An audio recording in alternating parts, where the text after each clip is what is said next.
Learn lessons from me. Jonathan. The wise man.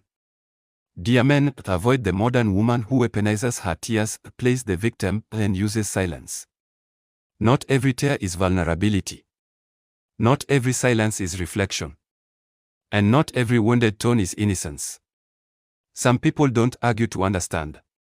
They perform to escape responsibility. And if you don't learn the difference, you'll confuse chaos for depth and manipulation for sensitivity.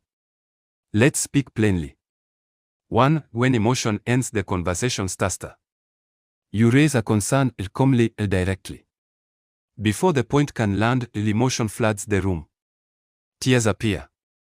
The focus shifts. Now the issue is gone. Now you are the problem for bringing it up. You're consoling instead of communicating. Apologizing instead of being heard. Not because you were wrong, but because the conversation was emotionally hijacked. Emotion, when used this way, doesn't heal. It silences. 2. When victimhood becomes identity starter. Accountability never survives where victimhood lives. If you set a boundary, you are cold. If you speak firmly, you are threatening.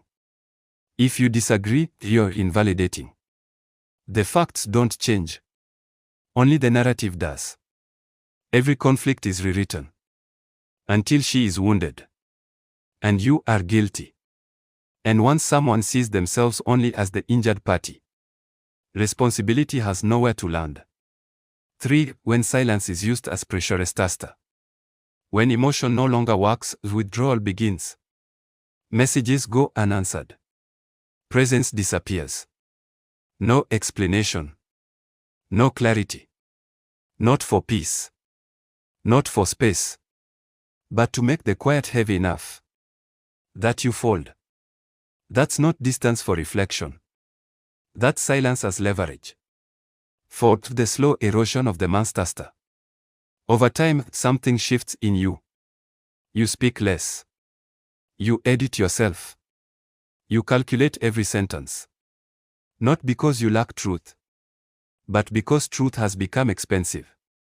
You trade honesty for calm, boundaries for quiet, your voice for temporary peace. And without noticing, you begin abandoning yourself to keep the relationship intact. 5. Where control replaces connection. If the goal were harmony, there would be dialogue. If the goal were growth, there would be accountability. If the goal were partnership, there would be ownership. But manipulation feeds on imbalance, on confusion, on guilt, on you apologizing for things you didn't do. That isn't love. It's control disguised as emotion. Final word. Men, understand this. Anyone who uses emotion to evade accountability, victimhood to rewrite reality, and silence to punish, is not emotionally mature. They are unsafe to build with. Choose women who can feel and communicate, who can be vulnerable without being volatile, who resolve, not retaliate. Because a relationship that costs you your voice will eventually cost you your peace. And peace is non-negotiable.